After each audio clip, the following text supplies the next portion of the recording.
For first, press the A and B button same time and hold till a blinking light comes up. Now the remote is deleted.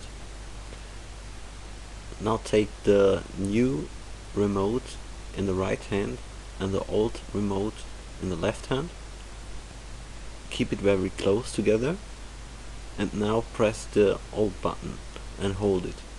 And now press the new button and hold it too. You get a flashing light, and 1 or 2 seconds later you get the next flashing light, and the key is duplicated.